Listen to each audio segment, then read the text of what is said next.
The baklava filling, what I've done is I've taken 1 cup of pistachios, okay, with 1 cup of almonds. This is what I had at home, so even if you have full almonds, you can chop it. You have pistachios whole, you can chop it, and you can pulse it in the food processor. To that, I'm going to add a tad bit of salt, like literally a pinch of salt. I'm going to put about 2 cloves, and I'm going to add some cinnamon powder to give it that really nice more of a nutty taste. We are also going to use walnuts that we are going to blitz up separately with in the same procedure.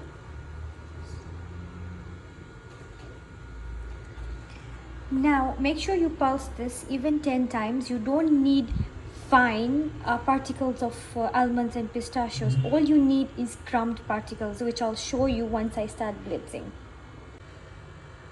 So as you can see how nice particles I've got, so small. I blitzed this on a pulse mode 12 times, so you have to be very careful. We don't want fine particles, we need crumbs like this, as you can see.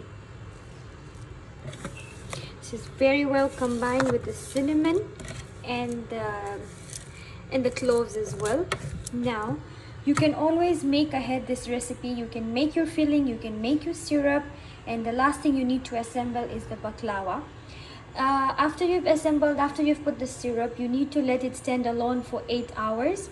I'm going to repeat this again, and you can store it in the fridge for 3 weeks, and you can store it in the freezer for 3 months. So you can actually make this as a go-ahead dessert even a day before.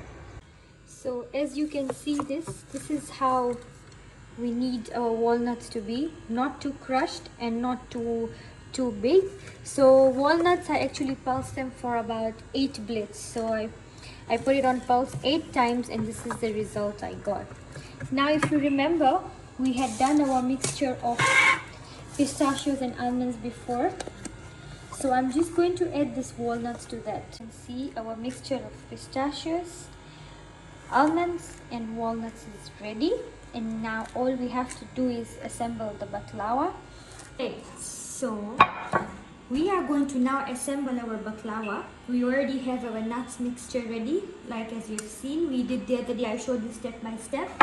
I have roughly about a cup of butter melted ready to brush the phyllo pastry leaves. You will need a lot of butter in this, like a lot. And here's my phyllo pastry. For those of you who have been asking me or want to know, sorry, where did I get this phyllo pastry leaves from? I got this from, those of you staying in Dar es Salaam, I got this from Insia, famously known as Amar's Mini Mart. You have no idea my happiness when I found out that you can actually get phyllo pastry leaves over here. Otherwise, I always used to get it from abroad or wherever I could, but finally this is here. I am going to take her in my post, and this is quite big, it's 500 grams. And I'm using a 14.5-inch pen, which we have to cut the phyllo pastry according to the size of this, and I'm going to show you how to cut this. So this is how a phyllo pastry looks like. For those of you who have not seen, they're actually very thin layers, and you have to work really fast with them because they tend to dry out really quick. So what I'm going to do is I'm going to lay it flat, open it up. Make sure you follow the instructions on how to thaw the pastry. You have to keep it in the fridge, and then you are supposed to open it up, let it thaw out, and then you can use this. Here we go. Now I'm going to cut this into the size of my corning ware to make it easy.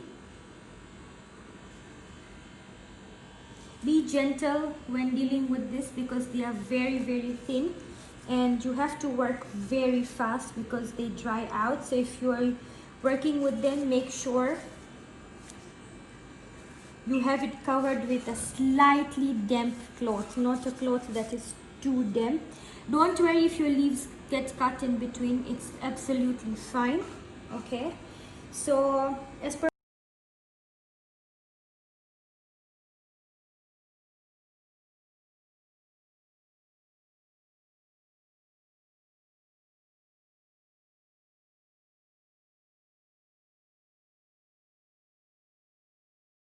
start by brushing butter at the bottom of the pan, like this.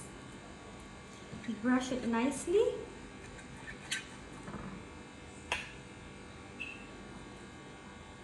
Okay.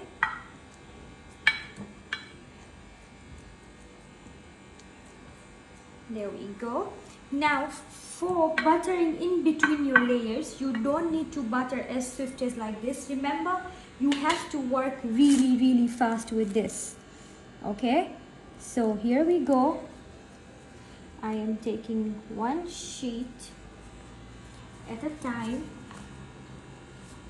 Okay, it's okay if you have the sides coming out. We will cut those later if need be. Okay, place it nicely at the bottom. There we go. Now we are going to put 8 sheets of pastry. Okay, now for the layers that come, just drop in your butter, because eventually as the sheets go down and as it goes to the heat, it is going to spread the butter everywhere. Okay, let's work really fast. We already have our first sheet. You can do 2 sheets at a time if you want, or you can work with one sheet. Okay, so let's do this.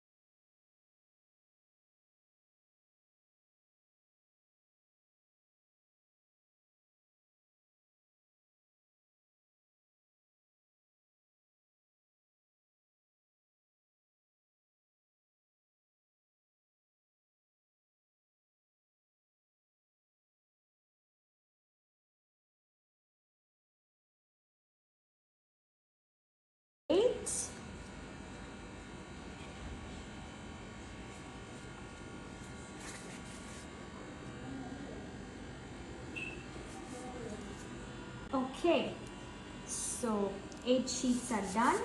Now I'm gonna place some butter first.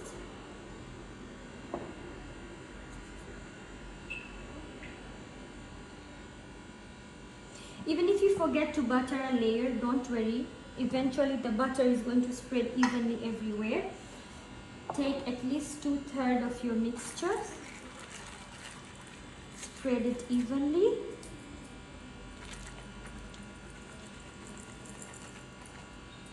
For those of you who have not followed up or need a recap, so if you remember, I had said I had blitzed this in a food processor on pulse mode till I got fine particles. We don't need them to be totally crushed or totally fine.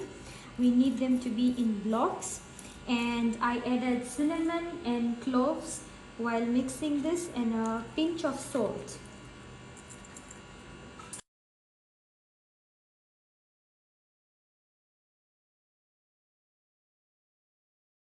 Pistachios, walnuts and almonds, but you can use anything. You can do only pistachios, you can do only walnuts, you can do walnuts and almonds, you can do walnuts and pistachios, you can do pistachios only, like I said, anything that works for you. Now instead of 8, we are going to do 5 layers because we want to put another layer of nuts again.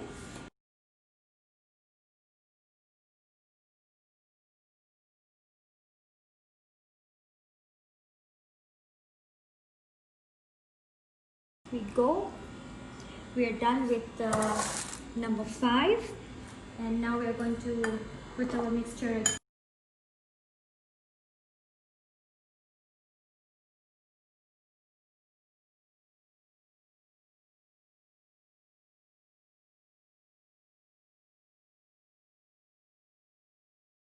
Okay, as you can see, our 5 layers are done. This is the 3rd time I'm putting the filling, so it's the 3rd and the last time.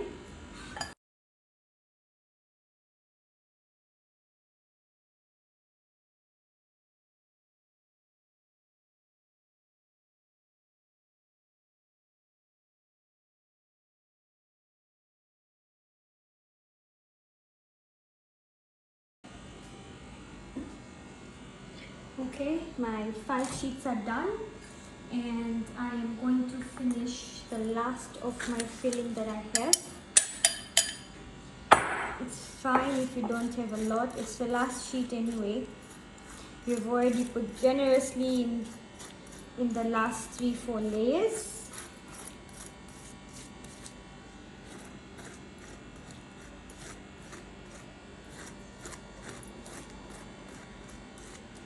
I just wanted to finish my filling.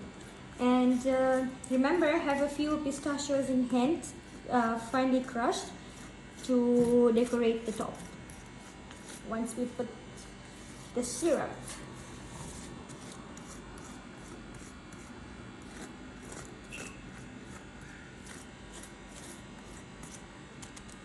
Here we go. And now I'm going to put 8 sheets on top and finish our baklava. So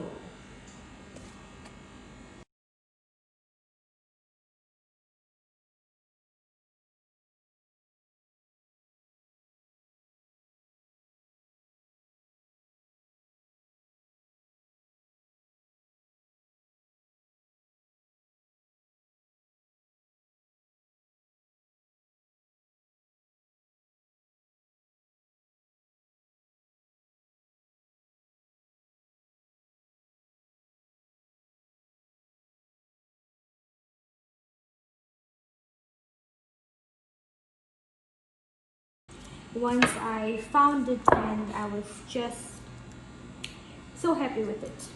Okay, so now we are going to cut into our baklava. And like I said, sharp knife is very important. You can cut into squares, you can cut into triangles, whatever you want. So I am going to be cutting this into triangles.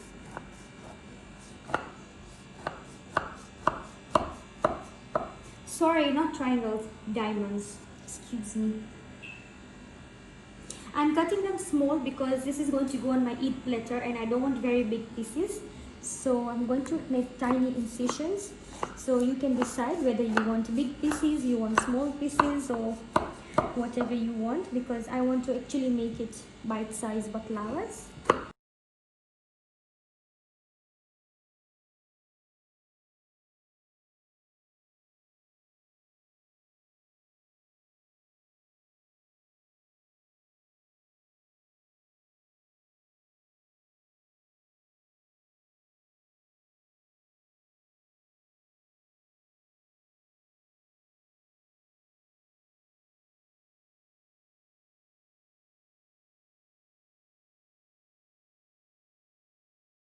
That's it, 2 seconds melting all we required, and now we can just pour this butter on top to go to the inside layers. Beautiful color outside as well. Just going to rub this butter on top.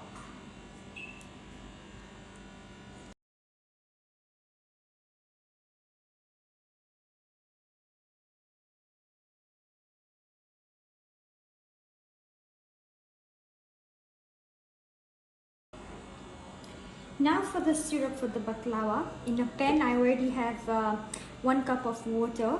We are going to put 1 cup of honey.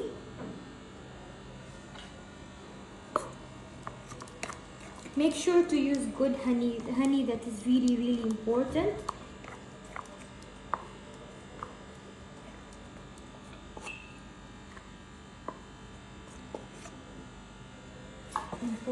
And we will need 1 cup sugar.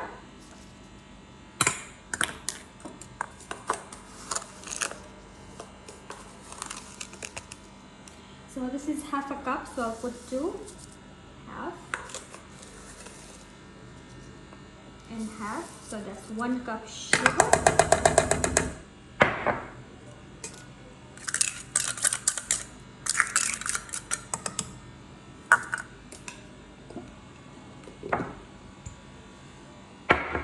We are going to be adding a stick of cinnamon. Make sure it's good cinnamon with good flavor inside, and if you still have some honey left, I hate wasting it. Finish my honey.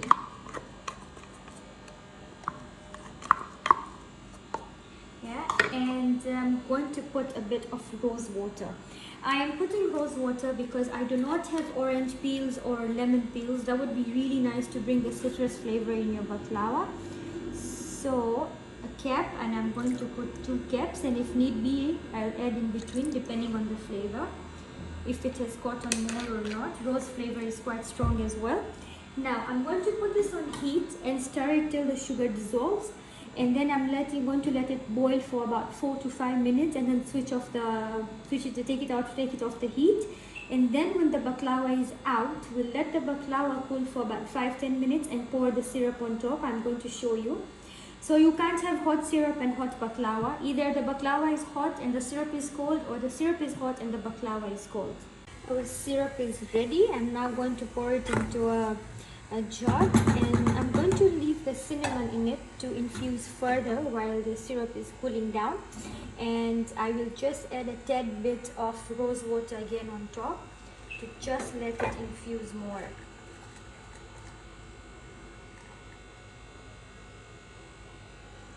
And just before pouring the syrup on the baklava, I am going to remove the cinnamon stick.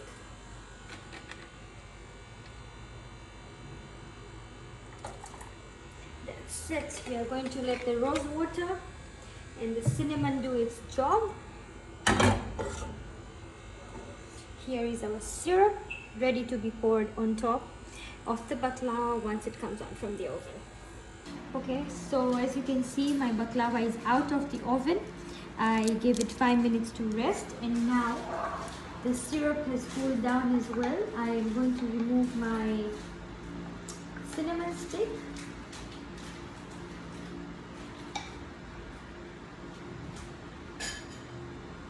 And now I'm going to be pouring the syrup on top of the baklava. You need to make sure that the top is coated nicely for everything to stick together, and it goes all the way to the bottom. So